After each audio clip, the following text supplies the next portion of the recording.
that sucked. That game sucked. That was so hard to watch. That was brutal. Brutal. Coming off of an off day, coming off of a rest day, that's what we put out there? Come on now. That's garbage. We take 3 or 4 against the Marlins, and I thought we'd be able to have a nice rest day, come out and be able to take care of business at home against the Detroit Tigers team where you should really be able to do some damage. And the offense wasn't there. The starting pitching wasn't there. And it just wasn't good enough all around. This is now our 5th consecutive series opener that we lose to. I don't know what's going on mentally here heading into some series, but clearly it's some sort of issue because once again we fall in the series opener. And this being a quick 2-game set here, all we can do is split if we take care of business tomorrow. But holy hell, we had 4 hits total today, okay? And 3 of them were before the second inning. I mean, the second inning on, we had 1 hit, and that was in the 9th, which was really nothing.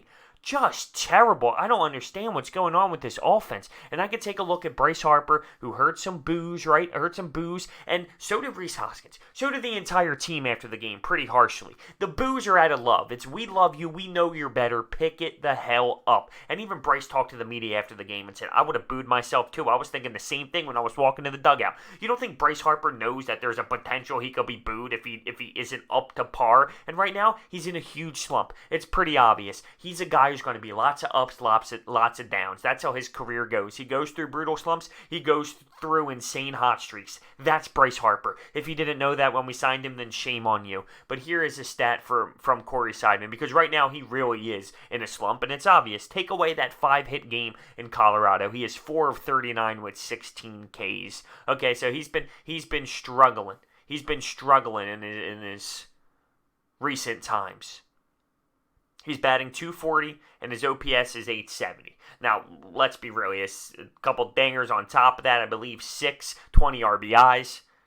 Wouldn't a lot of MLB players take that? Now, listen, I know they're not getting paid Bryce Harper money and all that, and I still think that's a fake narrative to go with. Oh, the money. It's baseball. It's not the same in a salary cap sport, and I'm not even going there. I was going off with people on Twitter because haters don't understand. But anyway, listen, Bryce Harper had a bad game, and he's in a tough stretch right now. It is what it is. He's a professional. He's been here before. He's a veteran. I believe that he is going to find a way to get out of this. That's what good players do when they're in tough times. You just keep battling through. You got to find a way. He looks overmatched with these fastballs. It looks like he's swinging way too hard. He's trying too hard. He just needs to simplify the game, go out there, smooth strokes, swing the bat, and make contact. It takes 1 hit to get out of a damn slump, so we just got to keep praying.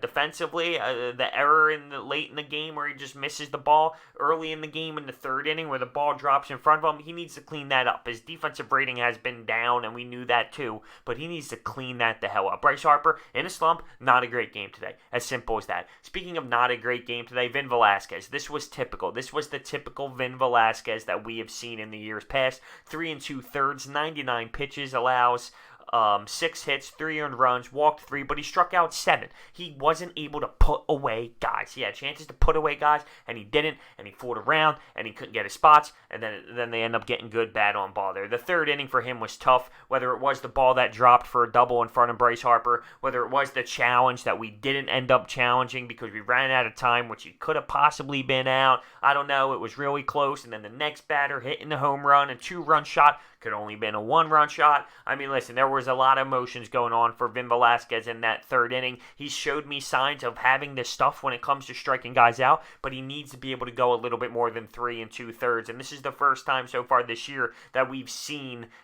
Vin Velasquez of last year, from my memory here. I don't think he's had a bad outing to this degree since last season. He definitely didn't, because he came out of the bullpen, and then he had a couple good starts, actually. So, I mean, listen, we took a 1-0 early lead, and I've been praising this team for taking the lead early, making a statement. Well, we did that. But we had a chance in the 2nd with Cesar on 3rd base with 1 out. Couldn't knock him in. We had a chance in the 3rd, bases men on 2nd and 3rd, 2 outs, JT Realmuto grounded out.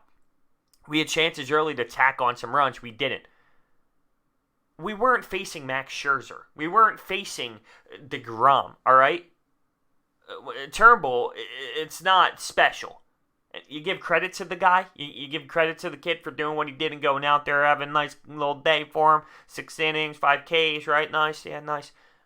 We got to do better than 4 hits and only having hits until the 2nd inning and having a huge break until a little dinky single in the 9th. Come on now. We have to be better. I don't know what's going on with this offense. You have Gene Segura going 0 for 4. When the hell was the last time you seen that happen? You feel like a safe bet is at least a hit for Gene Segura.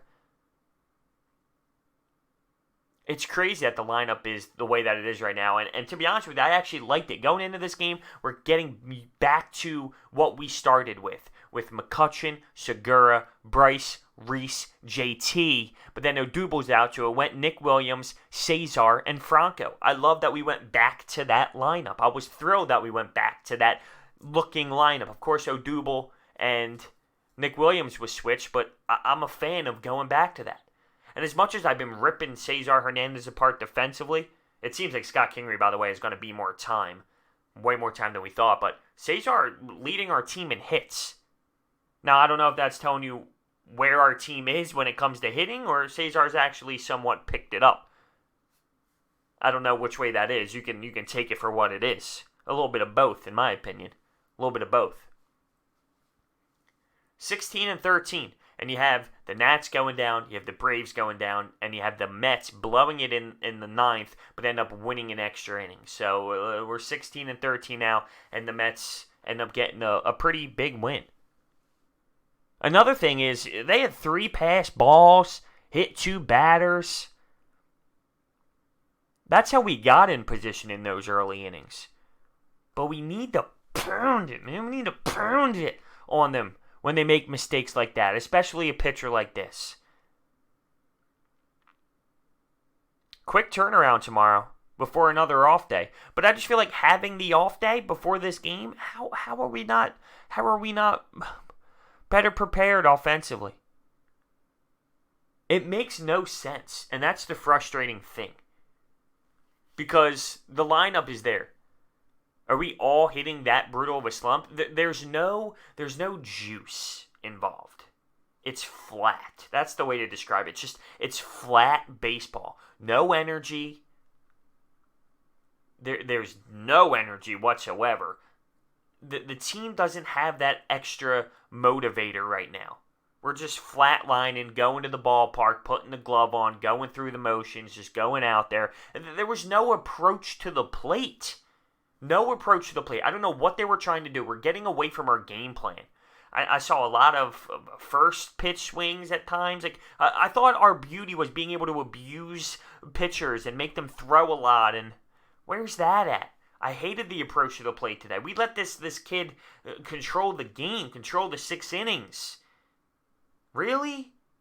Really? We got to take care of business. Now, it's telling that we're 16 and 13 playing this poorly throughout the last couple weeks, right? We have it. We have it inside. We got to find it again, though. We need to take the next step and somehow get the hell out of this. Maybe it's the new month turning around. Maybe it's the new calendar month turning around, and that'll spark this squad up as we head into May. I mean, I'm just sitting here hoping and guessing and praying, because that's all I can do right now. Hopefully that's what it is to get this team over the jump, because we need to do something. The offense is abysmal.